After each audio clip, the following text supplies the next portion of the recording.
Good evening, ladies and gentlemen, councillors, officers, people joining on Zoom and anyone watching from home on YouTube. Welcome to this meeting of the Planning Committee. Item 1 on the agenda, apologies for absence. Thank you, Chair. There are no apologies for absence.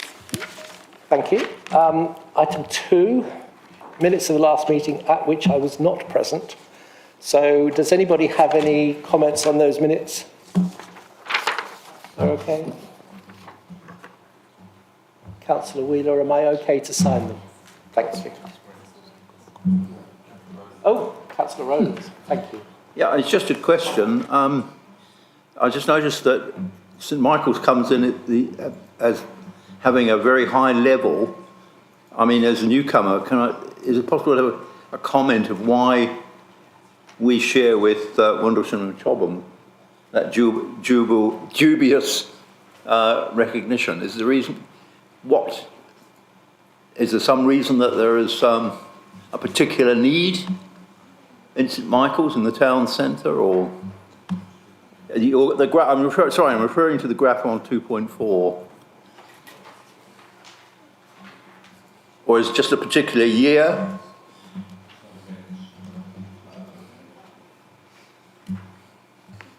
Do you want to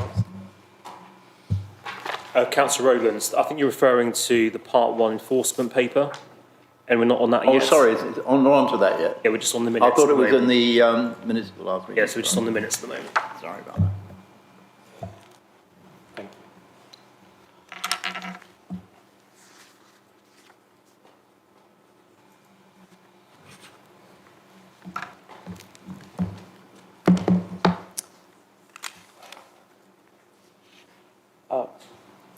Murray, could you turn your mic off? Thank you.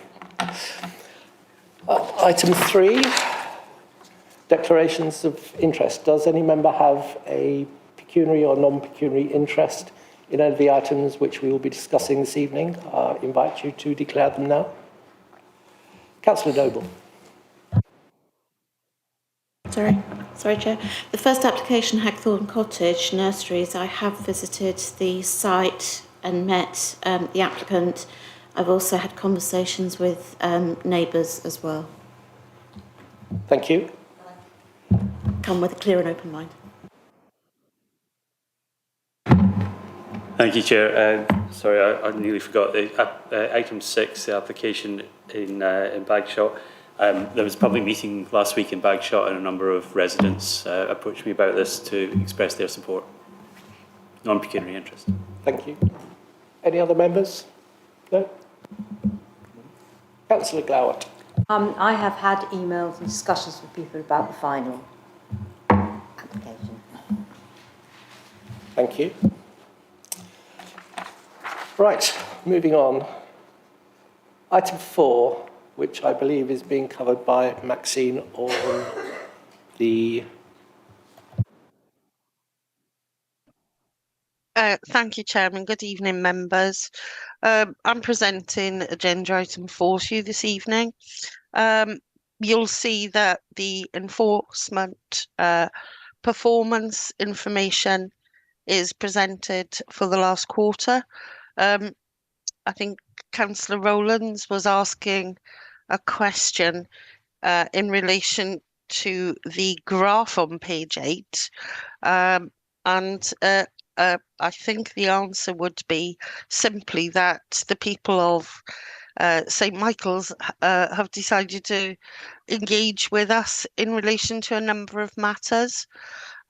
So as a result, those cases are recorded, and in this quarter, as you rightly say, they are just below Windlesham and Chobham on the highest number of cases reported in any given ward.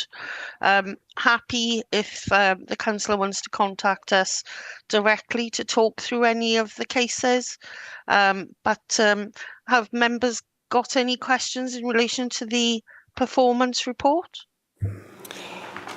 Councillor Garrett. Thank you, Chair. Just a general question, really, because I know that in my own ward, the Old Dean, there are, I think it's 4 open cases. I know of probably 1, because I think I reported it myself, but I'm not aware of the other 3. Is that something, do we get an email when something happens in our ward or not? No, councillor, you don't receive anything until a breach is founded or not. So if you, for example, want to contact us and ask us what's outstanding in your ward, we can happily share that with you. Okay, thank you. Councillor Wheeler, you had a question? Okay, thanks.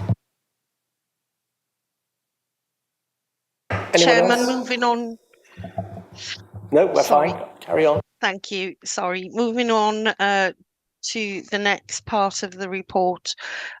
Members, I've reproduced an appeal decision in the enforcement report for you.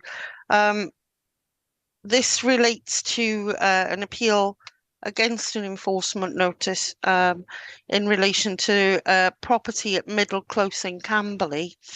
An appeal against the enforcement notice, whilst it was in part upheld, it was significantly allowed. This means we can take no further action in relation to the enforcement notice. The part of the enforcement notice which was upheld has been complied with. In that set of circumstances, I'm afraid we have to consider the case as being resolved. Myself and Mr. Chinya have looked at the case in some detail, and we've had detailed discussions and formed our own views on the appeal decision, but we're satisfied there was no error in law in the appeal decision. As a result, I'm afraid that means that the enforcement register will now be updated and we will take no further action in relation to the matter. Members have any questions, or do you find the presentation of the whole appeal decision appropriate, or would you prefer in future for me to just provide you with a précis, Chairman? Yep. I think your method is acceptable to members. Thank you. Thank you very much. I've then presented you with a very brief outline of other appeals that are outstanding in the report. I'm happy to take any questions on those matters, Chairman. Councillor Rowlands.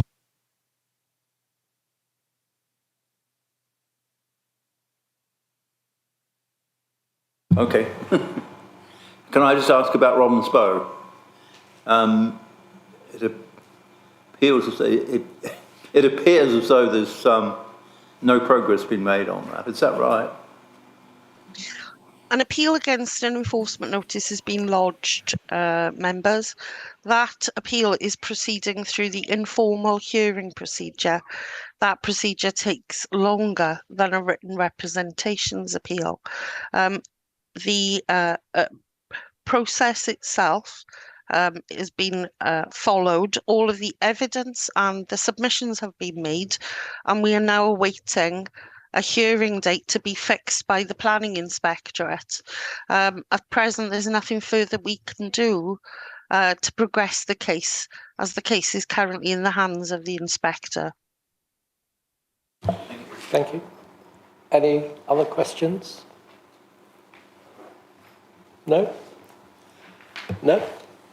I think no other questions.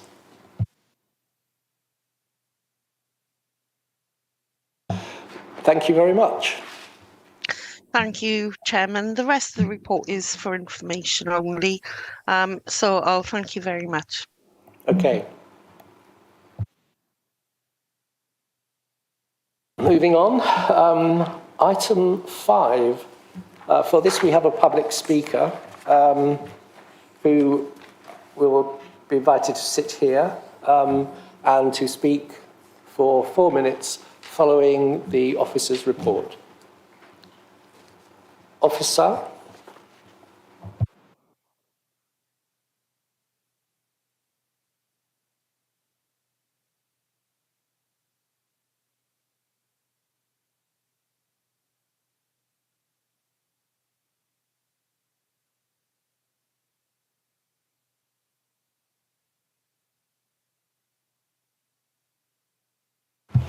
Thank you, Chair.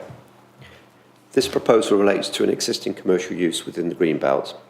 The site is used for car storage of up to 60 cars to support a local garage, West End garage, with some preparation works allowed to get the cars ready for sale.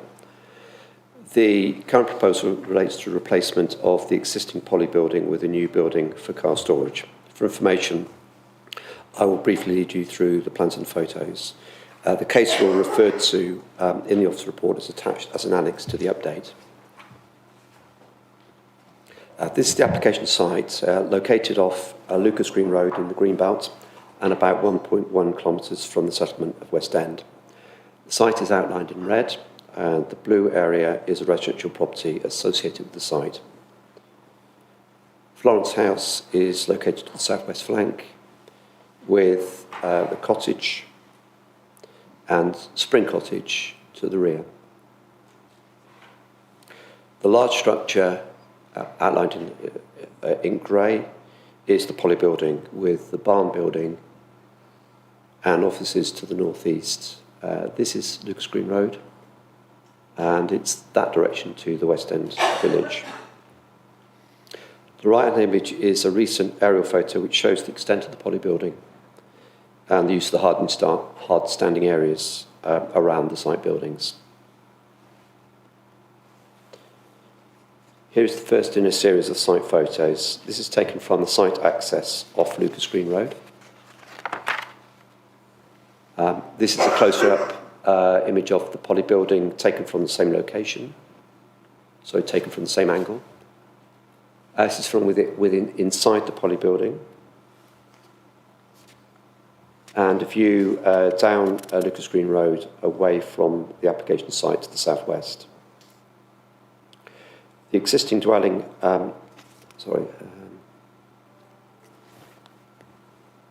existing dwelling is curvature at the top right. I know, I'm getting myself confused, sorry. Here's the existing and proposed site plan. The existing dwelling is located to the top right of this plan, with the poly buildings across the site and the barn building and offices just to the northeast. The valley building is located close to the access. A water tank and poly tunnel is located towards the rear, remnants of the previous horticultural use. The only proposed building change is the replacement of the poly building with this replacement building reorientated through 90 degrees. 12 parking spaces are to be provided as existing in this location. Soft landscaping will be provided around the proposed building in this area here and also in this area to the rear. The landscaping would improve the visual amenity of the site to the benefit of local character and the Greenbelt. Here are the proposed elevations which show the metal-clad building with a two-tone green finish, and also you may see the outline in red of the existing structure just to show the comparison of the impacts in terms of built form. The case law sets out three principal tests as to whether a structure is defined as a building under the Town and Country Planning Act. These are set out in paragraph 7.3.2 as size, permanence and physical attachment. Conclusions are set out in paragraph 7.3.3 is that the poly building is a building under the 1990 Act. Paragraph 7.3.5 of the report provides a table showing the changes to building size, which shows a minor reduction. It is noted that Greenbelt policy in the National Planning Policy Framework will support a proposal so long as it was not materially larger, which is the case with this proposal. The level of activity would be the same as existing, limits of 60 cars at the site for storage and its operations. Limitations on vehicle size access in the site, i.e. no car transporters and no customers to visit the site are also re-provided. There will be no greater harm from the proposal on Greenbelt character and highway grounds. Whilst the building would be located closer to Lucas Green Road, its limited height and the improvement in appearance would negate its impact. In addition, as indicated, some scope to provide soft landscaping would be provided. Conditions have been added in relation to the approval of drainage, landscape and any external lighting details, as well as method of construction and ecological enhancements which have been added. The application is recommended for approval. Thank you, Chair. Thank you very much. Can I now ask Mr. Griffin to come and speak? You have 4 minutes. Time will start when you do. At 1 minute from the end, you'll get a bell or something. And if you could press the button so the light comes on. Thank you, Chairman. I'd like to start by thanking the committee for the opportunity to address you. I will keep my comments brief and will start by saying that we have read the officer's report on this application and agree with the conclusions reached therein, that the development proposed is in accordance with policies of the Council's development plan, along with national planning policy and guidance. The committee will be aware of their legal requirement to determine the application in accordance with their development plan policies, unless material considerations indicate otherwise. Although there's been a number of objections to this development, we note that many of them are either not classed as a material consideration or raise issues that are not relevant to the development proposed.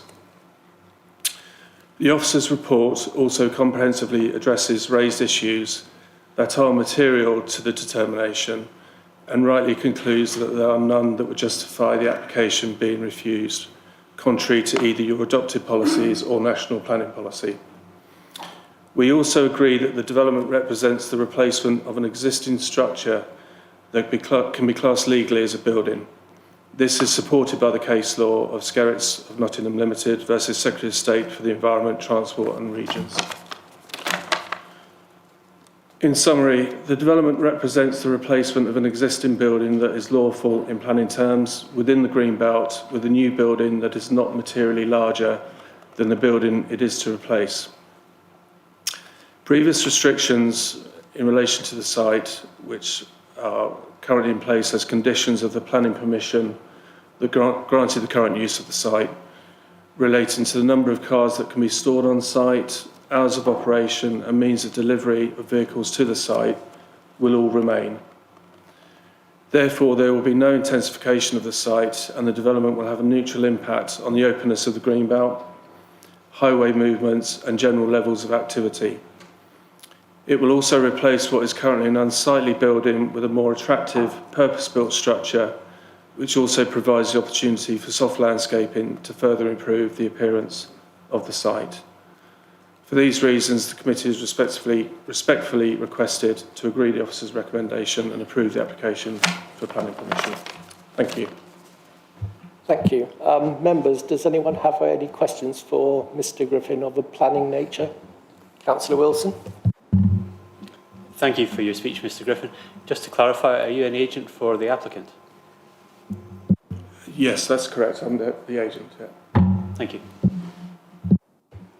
Anyone else? Councillor Gavin? I might have missed it. Is there a particular reason why the orientation of the building has changed from the position it was in to the position it is in now? Yes, there is. It's purely for operational purposes. Anyone else? No? Thank you very much. Members, we have an officer recommendation. We've heard from Mr. Griffin. Does anyone have any questions?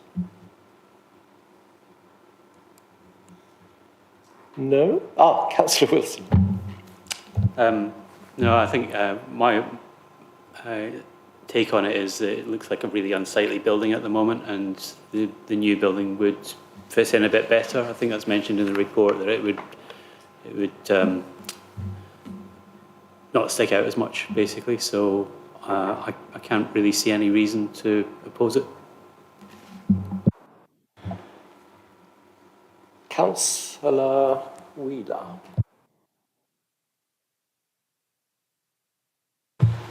Oh, I'm going to move it slightly closer so I don't have to project.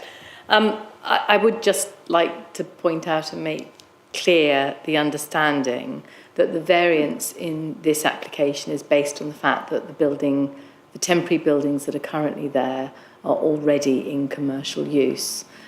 So I have raised some concerns around the wording because it implies that a polytunnel is a building to be considered. The case that the officer has attached is in slightly different circumstances. It relates to a hotel, and it relates to a marquee in a hotel, and it also relates to something which is sunken, and so therefore, in terms of openness, would normally appear to be below sight lines. So I suppose I just want the committee to understand that this is already in commercial use, which makes a slight difference, I hope, to the way in which the officer has interpreted. Could I just check, please, that once this building is up, the alternative uses that the classification would give within this site? So, i.e., for example, if you approve for a local tiny shop to have the right to sell goods, the following week it could be a Tesco's Express, to bring one from a couple of weeks ago.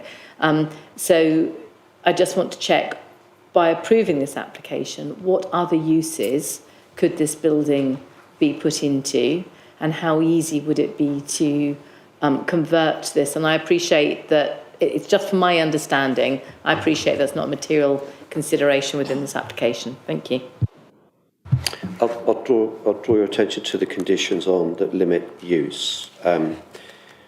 What we have is a limit on the replacement building, only used for the storage of vehicles associated with the selling of cars elsewhere. So they can't sell the cars at the site. And for the barn building, which I mentioned in my about that, should be for the preparation of vehicles for sale elsewhere, and for no other purposes within those classes of B2, B8 or E. So they can only use those specific buildings for those purposes. And that is sort of follows from the condition that was applied to the previous change of use. So, see whether we are. It's really an understanding of what that business use could alternatively It's limited to the storage of vehicles associated with sale elsewhere, and for the barn building for the preparation of vehicles for sale, so minor works to get the cars ready for sale. So it can't be used by an open-ended, an MOT garage that people can come in and drop their car off, etc. It's very limited to that. It was deliberately put so to keep it low-key. And is it limited to that one garage for or I'm just thinking that if I'm spraying cards for one garage, I might be using it for 12 hours a day. If I'm spraying it for 10, I might be using it sort of have a slightly more intense use. It's not personal to that garage, but whoever uses that site is limited in the same manner. So it's also limited in terms of the number of cars that are allowed to be stored there to 60, which is again what was originally approved. Just see if there's anything else we've got. Would it be unreasonable to say that we should tie particularly the spraying and the maintenance of cars to the one garage that is associated? Is that a reasonable adaptation to this condition or not? If it's not, it's not. No, I think the government do suggest not to make the personal unless that's the only, unless it's acceptable only for that company. I think that if it's another car operator that would take over the site in the future, they've got the same limitations on the site. I don't know whether that would be appropriate here, because another garage would be identical in terms of their operation. I suppose it's the numbers that could be operating at any one time. So at the moment, if they're servicing one garage, yes, it's got a finite number of cars that could go in. I appreciate we're limiting the storage of the cars, yes, but we have no control over the number of cars that could go through that spraying and maintenance facility. The way that I see it is that it's the 60 vehicles in there that would be used, because if they're in there to get them ready for sale, they're part of the storage. Councillor Garrett. Thank you. I have two questions. The first one is basically related to the fact there's obviously another building down on the bottom. I'm guessing the landscaping is to hide the new building from the, I think it's Alleviate Studio if I look on Google Maps, is that right? So I'm not quite sure. So where if you mean. look at the picture on the right, Yes. you've got where The landscaped area you've got, here. yeah, Yeah. where you move down a bit more there. Yeah, That's sure. tree, which is obviously not there at the moment. So that's being put. You said there was landscaping, so that's being put in for the other building. I'm guessing to hide the building that's being put up. Is it? I think Is that what it is? I think it's more general visual amenity. Fine. It's not necessary to hide it because It's not at a certain height. because the relationship of the existing to the proposed, there's Okay. no greater harm for this. Actually, you narrow the elevation facing those properties at the back. Okay. At the back there, the relationship is slightly better, only for that reason. The heights of the ridge and the eaves are the same as existing. Okay, so my second question semi-relates to Councillor Wheeler's. So my question about the orientation of the building, you've now suddenly got in front of where the new building is a massive area, Sure, yeah, which isn't part of the current building, sure. and the current condition of 60 cars relates to the building, yes? Does it relate to the site or the building? It's a maximum for the site. Okay, so they can't put any more cars on that, okay? All the cars will either be there that are there for As long as staff, it's 60 cars etc. and they're in And the some staff and the- okay. yeah. So if we approve this tonight, we're not opening up the floodgates for something else to be built on that now quite large area which is for operational use. All I would say on that, and I know that Mr. Griffin mentions the operational, all you're doing is swapping the hard standing here Yeah, to here yeah, for operational purposes. It makes it easier to access in. It's quite tight to get okay. into the building from up around So here. it is when it's operational, it's just for moving cars around, etc. Yes, Okay, yeah, cool. yeah. Okay, and I think you mentioned it, and it's not. I know they've already got it through. Just for my clarification, they don't have car loaders, whatever you call them these days. Car coming on transporters. site. Yeah, car Yeah, transporters. They yeah. don't come on site, do they? No. Okay. No. Thank you. Okay, thank you. Okay, members? Councillor, that's limited by condition. Yes, that's fine. We have an officer recommendation to approve. Do I have a proposer? Councillor Wilson. Seconder? Councillor Garrett. All those in favour?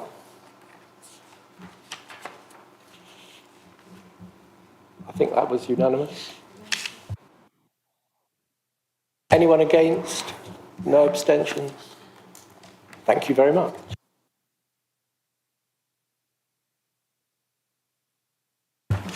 Moving on, item number 6, 150 London Road, Bagshot.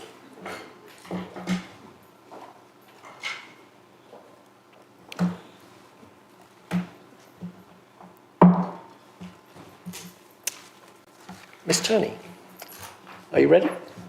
Go. Good evening, members. So the next application is at 150 London Road in Bagshot. The application seeks planning permission to allow the occupation of Unit 2A for Class C retail outside of those specified within Condition 1 of the original planning permission 16/1041. So the application site is part of the Bagshot Retail Park that is an established out-of-town retail destination. The site relates to the Unit 2A, outlined in red, previously occupied by Cotswold Outdoor. The unit is currently vacant. So here's an image that's got the existing signage, so it's the unit in the middle here that we're looking at. The application seeks to alter the wording of Condition 1 of the original permission set out in the case officer's report, but I've shown it on the screen here for reference. The part crossed out is the proposed element to be removed and the additional part is in red. This would alter the range of goods which could lawfully be sold at the unit. This is to allow the occupation of hobbycraft. The unit is to be located within the established out-of-town retail destination. As part of this application, the applicant has provided an analysis of alternative sites for the proposed development. Overall, these sites within the that are set out within the case officer's report do not meet the applicant's criteria, with these sites being discounted due to their lack of suitability, viability and availability. It's considered that this assessment is robust and that the substantial test has been passed. The proposal would not result in adverse harm to the viability of Camberley Town Centre or Bagshot. The proposal would not significantly alter the occupier that would result in additional impact to the residential amenity, parking capacity or highway safety. The proposal is therefore recommended for approval subject to conditions. Thank you. Members, any questions for Melissa? Councillor Rowlands. Yeah, a rather sad story of, flogging an idea around and looking at all the other sources, and the net result is nothing appears on the paper as offering anything better than we had available within the whole context of Surrey Heath. It's a rather sad story. Chairman, I have one or two items further on, but can I ask them at this stage in relation to this? Okay. 7.35. Is that this application? 7.35? Yes, it is. And asking whether this is out of keeping with the general condition of the proposal. It's just something I picked up. 7.52, indications of a parking limit that's in operation, and how exactly that would actually operate. Oh, I'm just going on the number at the side.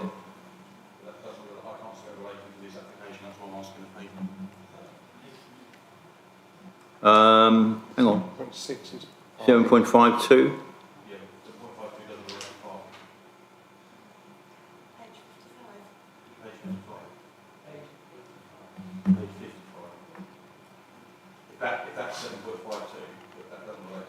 Right. Okay. Sorry about. I just took the number at the side. Anyway, the question about parking and 7.53. No. Access on Sorry, Councillor Rowlands. Park Street. Councillor Rowlands, are you referring to the annex on page 92, which is Sunningdale Golf Course, 7.52, which relates to impact on access parking and highway safety? Okay. We're not on that agenda item yet.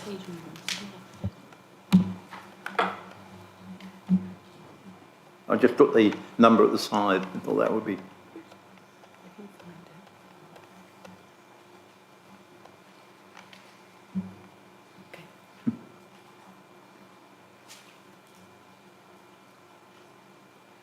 It is in relation to this application, and it is on, if you just scroll up just a little bit for me.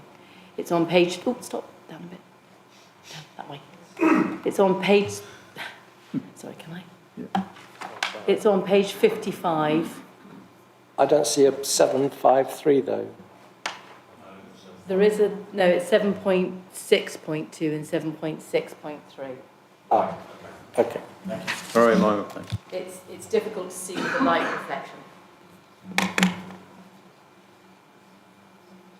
So that was relation to parking limits that might apply. And 7.63 access onto Park Street. Oh, hang on. Oh, there I am. Oh, I've missed that. Sorry about that.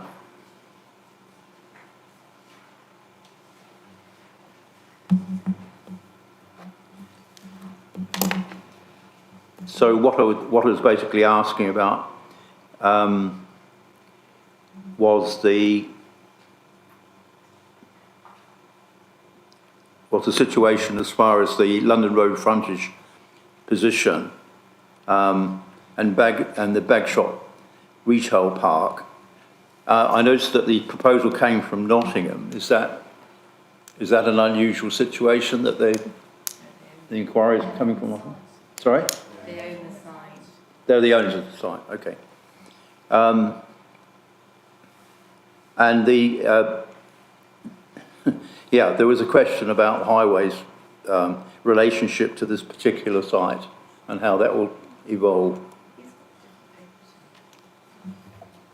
Well, I think it's part of the big Waitrose building that's set back, and access is covered by traffic lights off of London Road. It's not going to affect highways in any way, shape or form, as far as I could see. And yeah, Councillor Garrett. Thank you. When I was reading this paper, I know my daughter and my wife suddenly liked the idea, so I suppose I've got to declare an interest. It's good that, because I know we've had a previous application come through for, I think it was Lidl's, was to use the Pets at Home, I think it was, which obviously I know it went through, but this obviously Cotswold has now been closed for a period of time now. To get something in there, I think is a really good idea. I think a Hobbycraft, the nearest one is in Farnborough, so I totally think it's a really good addition. It doesn't affect any of the shops in town. Based on their normal model, I can see why none of the other buildings that were listed fit that purpose, because they generally work in a retail park where there's car parking, so I get why none of the other ones fit with that, so I don't have an issue with that. I like the fact that they looked elsewhere, but I agree. So I have no problem with it, happy to support it. My only question is, the mezz floor, it says they're not going to use it for retail. Does that not limit the space? I'm guessing they're going to use it for staff room or something like that. If they're not using it and they do use it for something like that, do they need to change the use of that as well?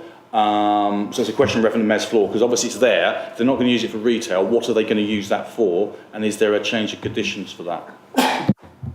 So part of the condition restricts that they can't use it for retail floor space, and as far as I'm aware, they're not actually planning on using that mezzanine floor. It will just it will remain empty.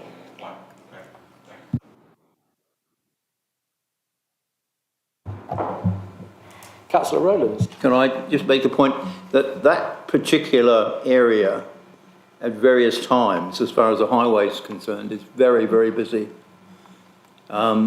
Has that been taken into account of traffic moving in and out onto the A30 in that position?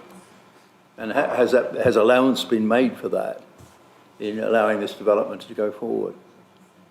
So as part of the application, County Highways reviewed the application, have raised no objection that it is a similar use that they're looking to alter it from, so we wouldn't expect the traffic levels to significantly alter to the existing situation, and therefore no objection is raised on the highways grounds.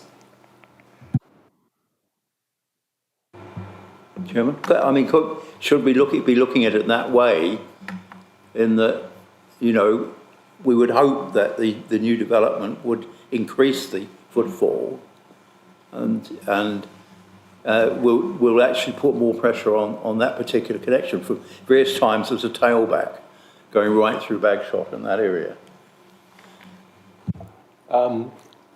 Sorry, could I, Councillor White, as a Bagshot member? It's not a new development, it's in an existing development already. There was a shop there that was quite well used. Their lease was coming to an end, so they did not take up that lease.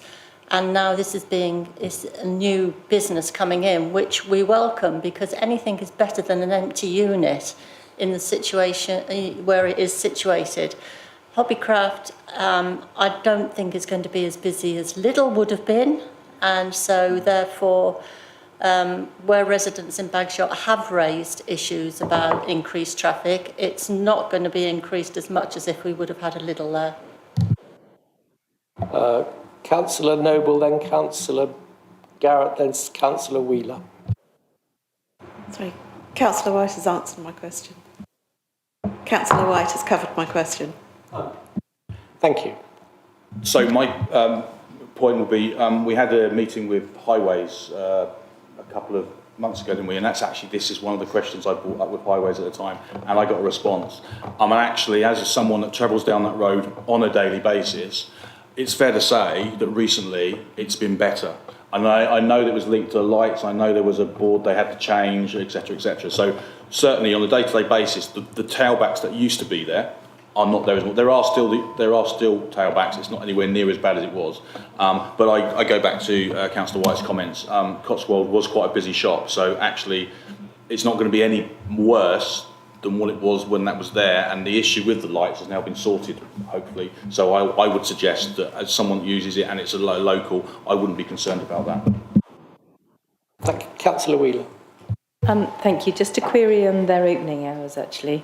They're saying between 10 and 6 on Sundays. They can't open for that long. They're going to have to make a decision as to, isn't it a 6-hour limit, 6 consecutive hours on a Sunday? And they are saying between 10 a.m. and 6 p.m, which I think my mental arithmetic is either awry or that doesn't work. And the other thing that concerns me slightly is an 11 o'clock closing time for them. Currently, Waitrose closes at 9 o'clock in the evening.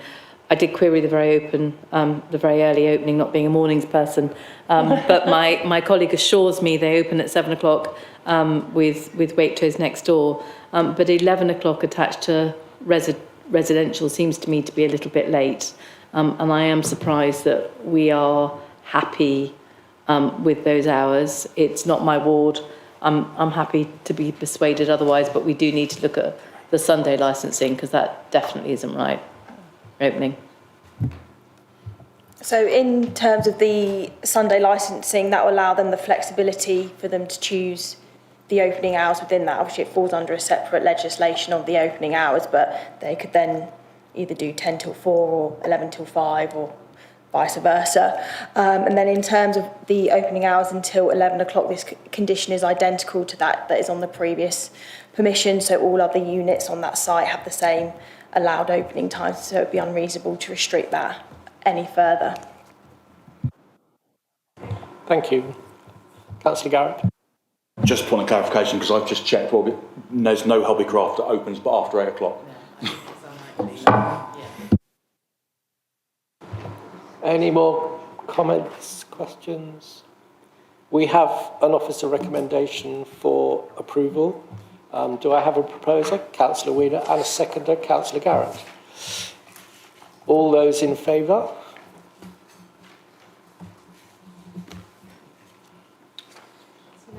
Unanimous. Thank you very much, councillors.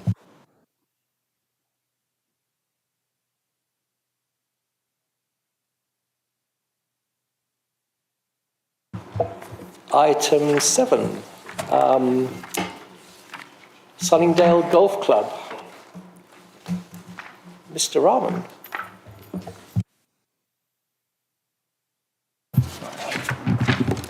Thank you, Chair.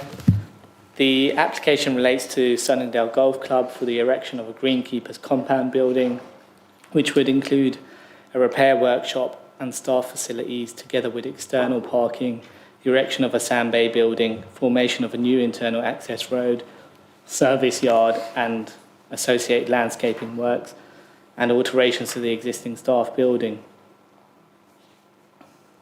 This would follow the demolition of the existing vehicle garage, sand bay, wash and fuel bay containers, chemical machine and tool stores.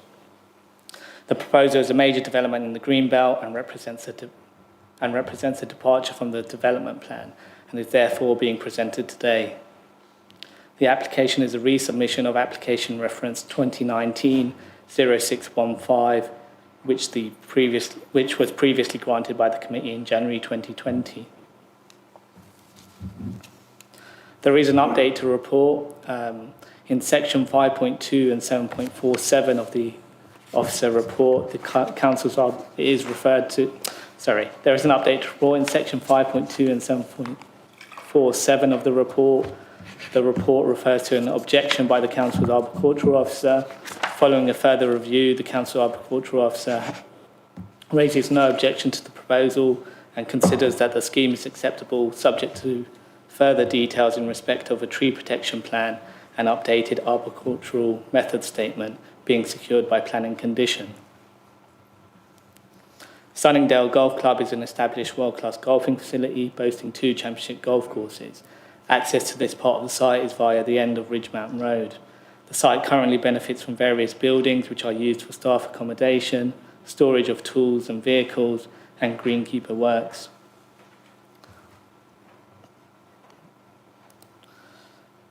Two public rights-of-way dotted in yellow and blue on the image to the right run adjacent to the buildings. The area in red on the image to the left is common land. This area shaded in red, sorry, I should say. The previous permission was unable to be implemented as the compound building was proposed on common land. This required the preparation and submission of an application to the Secretary of State, which was in part delayed due to the pandemic, and the application to the Secretary of State was ultimately refused in August 2022. It should be noted that the rejection related solely to the development of the proposal on the common land. The previous development was considered acceptable on the basis of very special circumstances.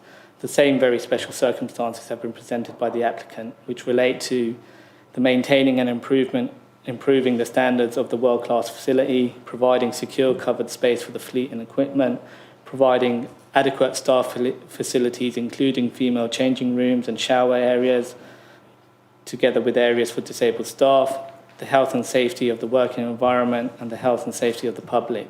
The very special circumstances have been re-examined, and it is considered that they remain of sufficient weight to override the harm to the Greenbelt. The proposer would support the club in maintaining its position as a world-class facility, creating a safe working environment whilst promoting equality in the workplace, as well as improving the visual amenities of the site relative to the public right-of-way, reducing risk of harm to the public, as well as reducing risk of theft and damage to club property. These images show some of the existing buildings, with the path showing the public right-of-way. As the existing facilities are of an insufficient size, vehicles, tools and machinery are found outside of the buildings, as you can see on the images.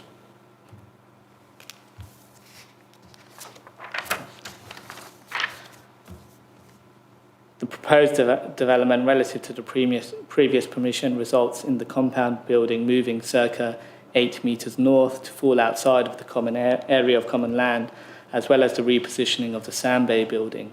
The proposed building would sit to the foreground of the image to the right, whilst the previous proposal was positioned towards the background of the picture, closer to the mature trees. The size of the building remains unchanged. This shows a comparison with the previous permission. We can see the change in the position of the compound building and the Sandbay. These are the buildings to be demolished. These areas will be soft landscaped following the demolition, providing an enhanced environment for the walkers using the public right-of-way. The total number of buildings on site would be reduced as a result of the proposal. These are again some images of the existing buildings to be demolished. These are the plans and elevations of the main compound building. Condition 17 ensures that the building is to be used solely for the maintenance and storage purposes in connection with Sunningdale Golf Club and no other purpose. These show plans and elevations of the Sandbay building. And these are plans and plans of the proposed staff building. The existing staff accommodation building doubles up as an office and changing room space. The creation of the compound building allows this building to be solely used for accommodation for staff, with the club anticipating a need for additional greenkeepers, which would need to be housed on site. Condition 16 ensures that the building would solely be used for staff employed at the club and their dependents. Natural England has raised no objection on this matter. No objections are raised from any residents or statutory consultees. The application is therefore recommended for a grant of permission, subject to conditions and subject to referral to the Secretary of State. Thank you. Thank you. Members, Councillor Garrett, then Councillor Wilson. Just two really simple questions, really. First one, so this is basically exactly, because I was in the first committee, is exactly the same application as we had before. They're moving it 8 metres in a different direction onto, I'm assuming, non-common land. Yes, exactly that. Councillor Wilson. Yeah, just a quick question. Forgive me if I missed this, but which Secretary of State are we talking about? Is it DEFRA or Housing, Levelling Up and Regeneration? Pretty sure that would be DEFRA for the common land issue. Okay, thanks. Councillor Wheeler. Thank you, Chair. I believe there is some dispute as to whether or not the existing buildings were built in a lawful way in terms of the fact that they were built on common land originally, or there's some elements of common land or land that isn't exactly in the right leaseholds, and that was mentioned at the hearing with the Secretary of State. I would also like to point out to this committee that it was approved, not wholeheartedly. I seem to remember I refused it or voted against it first time round by this committee, and that decision was overturned by the Secretary of State. So it wasn't, our decision was not deemed to be correct by the Secretary of State. The Secretary of State said that the planning application couldn't go ahead, and we should be mindful of that. We've had a recent training exercise on biodiversity net gain. This is adjacent to the common. The previous application infringed upon the common. And although we are seeing it as a nice green golf course, it could just as easily be a supermarket or an abattoir that is looking to put up these buildings. I accept everything that the officer has said. My personal view is to interpret this differently. And so I won't be supporting this application. However, I would like to know what evidence they presented on the biodiversity net gain, if we could just have that articulated as a result of this application adjacent to that very special place. So I just first want to clarify in terms of the Secretary of State matter. When the application was referred to the Secretary of State, there was no objection from the Secretary of State at that point, and so the proposal was granted permission.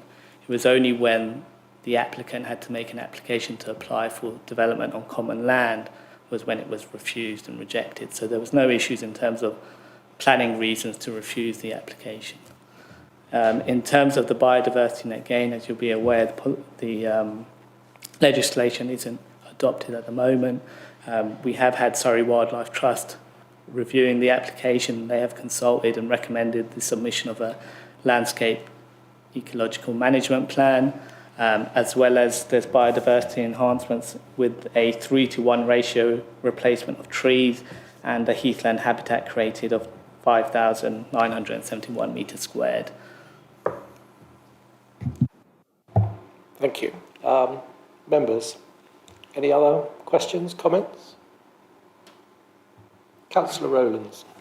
Yeah, it's just that the parish council seem to be out of line with the other authorities.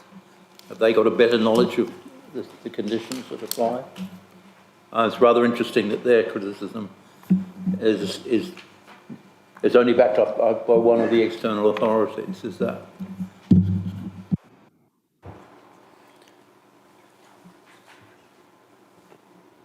I mean, the parish council is entitled to make their views on the application. We just have to have regard to those like we would any other consultancy. I'm not sure whether or not they objected to the previous application as well. Likelihood they did, but we obviously considered their comments alongside all the other comments that we received as part of the planning application. I think just to highlight Councillor Rowlands, under section 5.1 of the report, there is an officer response of why we think it's acceptable and why it's overcome those objections and comments from the parish council.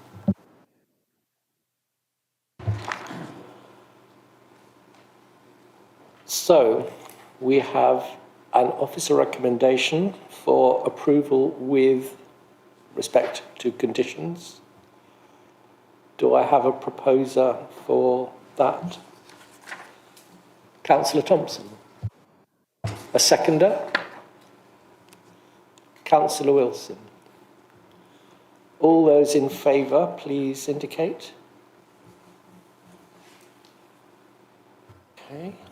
Okay, so thank you, Chairman. So those voting in favour are Councillors Garrett, Glowett, Noble, O'Mahony, Thompson and Wilson. And the Chairman, Councillor Betton. Thank you. Those against? So that's voting against Councillor Rowlands, Wheeler, White and Whitcroft. Any abstentions? I think that is carried. Thank you.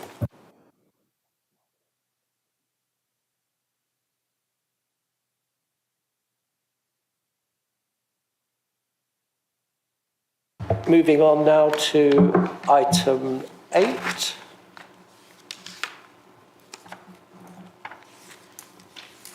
And this, welcome back.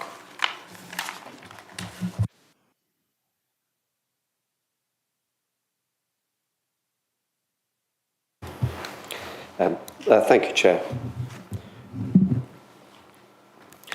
This is an update report for members following the reporting of this application to this committee in June last year. This application is a consultation application to be determined by Surrey County Council. It was one of 2 extra care apartment proposals brought forward by the council to meet a need for such accommodation. The officer reports, the original officer report and the county officer report are attached as annexes to the update report. It is an outline proposal with only access, layout and scale to be determined. Details of appearance and landscaping are to be agreed separately as approval of those details. There are no updates. I'll lead you briefly through the plans and photos. These were provided for the original presentation. So this is the application site on the left, just south of Camberley Town Centre, with a frontage onto Park Streets to the west side, and the old access off Park Road to the south. The proposed layout is on the right, with the new access from Park Streets at the northwest corner of the site. Here are some site photos from within the site at the top, and Park Street to the bottom left and Park Road to the bottom right. And some sort of elevations are shown on the top of the slide with 3D visuals below. This council raised objections to the proposal as set out on pages 126 and 127 of this report on character and tree grounds as well as residential amenity. This council raised concerns that this was a very urban development in a more suburban environment. It would be higher than surrounding properties and shown to include flat roof elements which would be out of character. The County Council reported to their committee in October 2023 and recommended its approval subject to a legal agreement in relation to SANG and SAM contributions to mitigate its impact on the SPA. That decision has not yet been issued. It is appreciated that this council considered that the impacts on character trees and residential amenity were not overcome by the need for the development. However, in the planning balance, Surrey County Council considered that the need overrided any harm. It's therefore been reported back as an information report on this basis. Thank you, Chair. Thank you. That's for information, members. We thought it was too big. I don't think it has shrunk. It's still too big. And that's about all we can say, isn't it? It's a county decision. It's a county application, county decision. We were only ever consultees for this. And they can make their own decision on this. They've just come to a different conclusion than ourselves. Councillor Wilson. Can we do anything to appeal this decision? I know a lot of our decisions get appealed by people. Can we appeal the County Council's decision in any way? We wouldn't be able to appeal an approval. Sorry, I didn't catch that. Yeah, we wouldn't be able to appeal if they were to move and granted it. We wouldn't be able to appeal that. The rights to appeal only relate to the applicant themselves on a refusal or a condition that they're not happy with, but not for an approval, and we wouldn't have that right. Okay, thanks, understood. Councillor Wheeler. Gosh, when local authorities know an area much better than the deciding authority, I know exactly how Chobham Parish councillors must feel.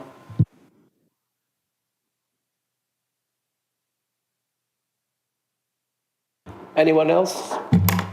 Councillor. Have we absolutely no rights to appeal against it at all? Okay. Councillor Garrett. I suppose if it gets approved, we won't be the ones that are having to take all the comments from the residents. We can put it all onto Surrey County Council, yes. Yes. Big posters.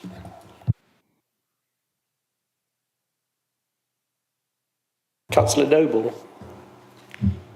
Can we not note that it's ugly? Yes, yes. A carbuncle on the face of an old friend, I think. Please. Just to let you know, there would be a reserved matters application for the elements that have not yet been agreed, but I don't think it's substantially going to change the development because the scale is agreed through this application. So we will look at the appearance and landscape as a future application, which I'll check with Gavin that will come back to committee. Yeah. Thank you. Councillor Rowlands. Would it be possible to consult Michael Gove about our objections to this and to raise it officially, outlining very detailed criticism of the whole procedure and taking it through to the Ministry of Health if they're involved? It's gone through the proper procedures. We've objected as a consultee, and Surrey County Council have come to their own conclusion on it, having regard to our objection. So it's not something that Michael Gove would intervene on. It would be beyond his powers really to do that. Councillor Garrett. So I just cut. So I think on the same evening, if memory serves me correctly, there was 3 applications. I think one didn't come in the end, but there was another one that was also a county. We also failed. I dare ask, do we know what the status of that one is? That application's been withdrawn. Okay.